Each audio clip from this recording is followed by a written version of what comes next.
अब will try to understand about the heavy rainfall area, जहाँ पे बहुत ज़्यादा बारिश होती है उस एरियाज में कैसे प्लांट्स सर्वाइव करते हैं और कौन से प्लांट्स होते हैं। In area with heavy rainfalls the plants are evergreen which means they do not lose their leaves. वो क्या होता है, जहाँ पे बहुत ज़्यादा बारिश होती है उस एरिया में वो प्लांट हमेशा हरे भरे ही रहते हैं, क्योंकि वो हमेशा मॉइस्चर मिलता रहता है, रेन्स पानी मिलता रहता है, सनलाइट भी थोड़ा कम होता है क्योंकि वो थोड़ा एरिया में एक्सट्रीम टेम्परेचर्स नहीं होता, बहुत ज़्यादा गर्म नहीं होता है। तो वो एरिया में क्या करता है, प्लांट्स तुम्हारे हमेशा through out the year ever green रहते हैं, हरे भरे रहते हैं, और उसके लीव्स भी शेड नहीं होते हैं, पत्ते भी झड़ते नहीं है। कौन कौन से प्लांट्स हैं? राइस, लीची, cashew, pineapple, sugarcane, cotton, rubber and teak grow well in these areas। जहाँ पे बहुत ज्यादा बारिश होती है उस जगह पे ये सारी चीजें अच्छे से होता है। अभी will see the plants along the sea coast। जो समुद्र के किनारे कौन कौन से प्लांट होते हैं। Coconut trees grow well in these areas.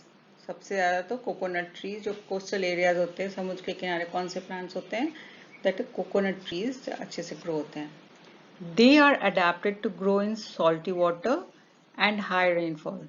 उन एरिया में बहुत ज़्यादा बारिश भी होती है और समुद्र का पानी है तो सॉल्टी वाटर, तो वो उसमें सरवाइव कर लेते हैं, वो अपने आप को उसी वातावरण में एडजस्ट कर लेते हैं। अडेप्टेड मतलब एडजस्ट करना। The seeds of plant growing in coastal regions are carried from place to place or dispersed by water। कैसे जाता है एक जगह से दूसरी जगह, उनके सीड्स कैसे चले जाते हैं कोस्टल रीजन्स के through the dispersal by water. वहां पे सीड्स जो होंगे वो पानी के साथ बह के एक रीजन से दूसरे रीजन्स में चले। Now will understand about plants in marshy and swampy areas. कीचेदार और दलदली जगह में प्लांट्स कैसे होते हैं। These areas have clay soil that is very sticky. It is difficult for plants to grow in such areas as air cannot reach the roots. Mangroves with their breathing roots are well adapted to grow in swampy areas. ये जो होता है swampy areas में उनके जो soil होते हैं वो बहुत स्टिकी होते हैं, जो चिपके रहते हैं एक दूसरे से, जिसके कारण वेरी डिफिकल्ट प्लांट्स को ग्रो करने में बहुत मुश्किल होता है, क्योंकि एयर जो है, हवा जो है, उनके रूट्स तक नहीं पहुंच सकती है।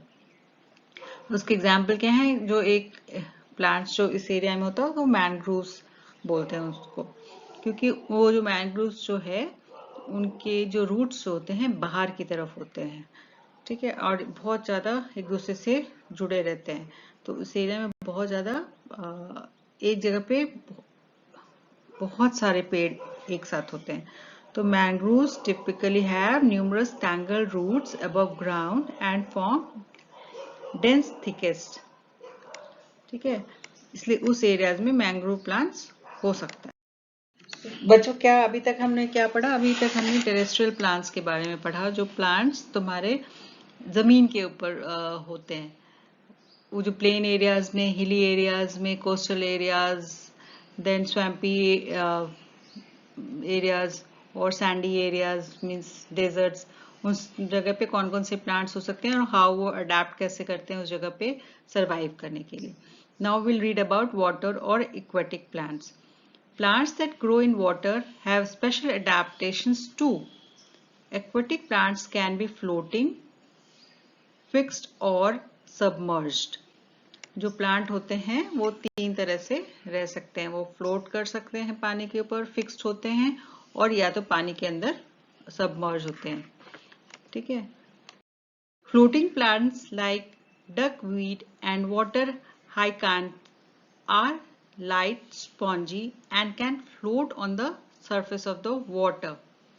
ठीक है, फ्लोटिंग प्लांट्स के तो पानी के ऊपर रहते हैं, उसमें क्या डकवीड हो गया, हाइसेंट हो गया, ये जो होते हैं लाइट होते हैं और स्पॉन्जी होते हैं ताकि वो ऊपर की तरफ फ्लोट कर सके।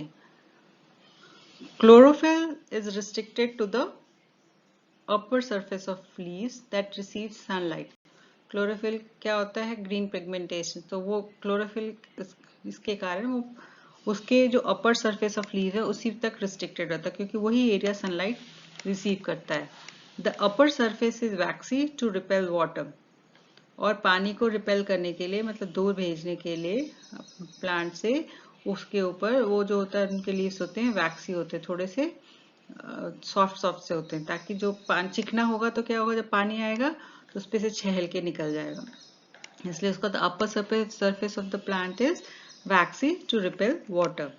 Now the other type of water plant is fixed plants. Fixed plants have roots fixed to the bottom of the water body, such as a pond. जो होता है उसका जो नीचे की तरफ मिट्टी होता है ना, तो उसमें उसके जो जड़ होता है वो फिक्स्ड होता है नीचे की तरफ। They have long stem to reach the surface of the water, और बहुत लंबा सा उसका स्टेम होता है ताकि वो ऊपर तक पहुंच सके, बाहर की तरफ निकल सके। They have long stem to reach the surface of the water, पानी के जो ऊपर है ना, ऊपर की सतह तक वो पहुंच सके। They have broad leaves with waxy coating that helps the leaves to stay dry and prevents rotting. उनका जो पत्ता है वो चौड़ा चौड़ा होता है और उसके ऊपर वैक्सी कोटिंग होता है, उसके कारण वो प्लांट को हेल्प करता है ड्राई रहने में, ठीक है, क्योंकि उससे वाटर इवेपोरेशन होता है और वैक्सी होता है, तो कितने पानी को क्या होता है वो उसके ऊपर से छैल के निकल जाता है, और उसको क्या करता है, हेल्प करता है रॉटिंग, मतलब सड़े नहीं, इसमें भी वो हेल्प करता है। एग्जाम्पल्स क्या हैं? Lotus and water lily are example of fixed plants. जो अंडरग्राउंड वाटर्स जो होते हैं, प्लांट्स जो होते हैं, वो पानी के अंदर रहते हैं, अंडर वाटर प्लांट्स पानी के अंदर रहते हैं, इसलिए उनको बोलते हैं अंडर वाटर प्लांट्स। उसके क्या एग्जाम्पल्स हम देख सकते हैं? पॉन्डवीड एंड टेक ग्रासेस, ये जो है इनके एग्जाम्पल्स हैं, ठीक है। क्या होता है ये प्लांट्स में? Underwater plants such as pondweed and tape grass have narrow leaves without stomata. ठीक है? They breathe through the surface and keep the water clean.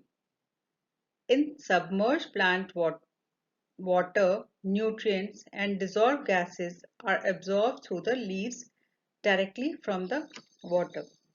जो अंडरवाटर प्लांट्स हैं, इसके जो पत्ते होते हैं बहुत पतले होते हैं, नैरो और पतले से होते हैं, उसमें स्टोमेटा नहीं होता। स्टोमेटा क्या करता था, आपने पढ़ा है फर्स्ट चैप्टर्स में।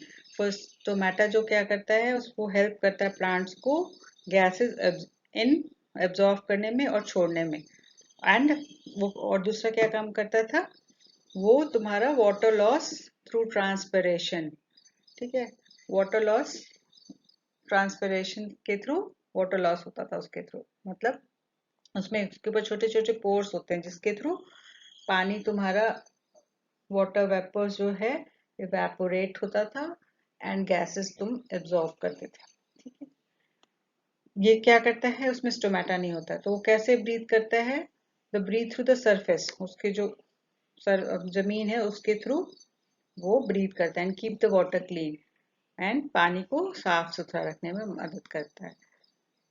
वो जो वाटर न्यूट्रिएंट्स, उसको कहाँ से मिलता है nutrients and dissolve gases are absorb through the leaves, उनके जो पत्ते होते हैं उसमें से डायरेक्टली वो उसको एब्जॉर्ब करता है पानी में से। तो पानी के अंदर भी बहुत सारे न्यूट्रिएंट्स हैं ना, गैसेस हैं, तो वो क्या करता है, पानी से ही उन न्यूट्रिएंट्स को ले लेता है। And there are some non green plants also, ठीक है। As the name suggested, non-green plants do not have chlorophyll. इसमें chlorophyll नहीं होता। chlorophyll का मतलब है क्या हुआ कि वो ग्रीन कलर नहीं होगा। chlorophyll क्या देता है तुम्हारा? पिगमेंटेशन, ठीक है। तो वो जो प्लांट्स होते हैं वो ग्रीन कलर नहीं होते हैं। As the name suggested, they are not a green plants. उसके एग्जाम्पल्स क्या हैं? The Indian pine and the coral root plants are example of non-green plants. Such plants cannot produce their own food and are called saprophytes. वो जो होता है अपना खाना खुद नहीं बनाता है, दूसरे पे डिपेंडेंट रहता है, इसलिए उसका नाम क्या है? saprophytes. They depends upon dead plants and animal to fulfill nutrient needs. वो अपने न्यूट्रियल नीड्स के लिए किस पे डिपेंड करते हैं? Dead plants and animals. अब हम कुछ और प्लांट्स के बारे में जानेंगे। दैट इज कार्निवोरस और इंसेक्टिवोरस प्लांट्स। कार्निवोरस का मतलब क्या हुआ, जो कि एनिमल्स को और इंसेक्ट्स को वो खाते हैं, कार्निवोरस। ठीक है। और इंसेक्टिवोरस प्लांट्स, कुछ प्लांट्स जो होते हैं वो कीटाणुओं को खाते हैं, जिसके कारण को कार्निवोरस प्लांट्स बोला जाता है। Carnivorous plants grow in places with poor soil that does not offer any nutrients. Carnivorous plants किस places में grow होते हैं, जहाँ पे soil उनके अच्छे नहीं होते हैं और जो कि plants को nutrients नहीं दे सकते हैं। These amazing plants have development insect trap to get their nutrients need met. वो जो प्लांट्स होते हैं वो ना इस तरह से होते हैं ताकि वो जो इंसेक्ट्स उसके ऊपर आते हैं, आसपास आए, तो उनको वो पकड़ सके, और जब पकड़ेंगे उसको खाएंगे तो जिसके उसके कारण जो एनिमल्स है उनको न्यूट्रिएंट्स मिल जाएगा। अपने न्यूट्रिएंट नीड्स को मीट करने के लिए वो इस तरह का ट्रैप बना के रखते हैं। Examples are Venus flytrap, pitcher plants, cobra lily and sundews are some carnivorous plants। ठीक है, कौन कौन से हैं carnivorous plants? Venus flytrap, trap, pitcher plant, cobra lily and sundews. There are some example of carnivorous plants. The leaves of Venus flytrap consist of two lobes। उसमें क्या होता है, आप देखोगे ना यहाँ पे इमेज में बना हुआ विनस फ्लाईट्री, वो कैसा होता है, जुड़ा रहता है, उसके जो होते हैं 2 लोब्स होते हैं, ऐसे खुला जैसा रहेगा, एक पोर्शन उसका जुड़ा रहता है। The leaves of the Venus plants consist of 2 lobes like leaves joined in the middle. Tiny hair grows near the hinges। जो उनके जो आगे की तरफ होता है tiny hairs होते हैं, hinges मतलब एकदम आगे की तरफ। When an insect walks across the hairs, जो आएंगे insects, the loop snap shut and trap the insect inside। जैसे ही कोई आएगा कीड़ा और इंसेक्ट उनके पास, वो क्या करते हैं, जल्दी से बंद हो जाता है और इंसेक्ट को अंदर की तरफ ट्रैप कर लेता है। जब वो अंदर कीड़ा चला गया तो उसको ना तो खाना मिल रहा है, ना पानी मिल रहा है, ना वो एयर मिल रहा है ब्रीथ करने के लिए, तो क्या होगा, वो मर जाएगा। तो digestive juice secreted by glands, जो उनके जो ग्लैंड्स होते हैं, ग्रंथियां होते हैं, जो उससे डाइजेस्टिव जूस सिक्रीट करता है on the surface of the leaves help in absorbing the nutrients. जो सरफेस पत्ते के ऊपर जो उनके डाइजेस्टिव जूस निकलते हैं उसको वो खा लेते हैं, पी लेते हैं, जिसके कारण उनको न्यूट्रिएंट्स मिल जाता है प्लांट्स को। Other example of carnivorous plant is sundew plants. The sundew plants have long tentacles looped with a sweet sticky substance। Tentacles उसके मतलब लंबे से जाल की तरह बना रहता है उसके ऊपर।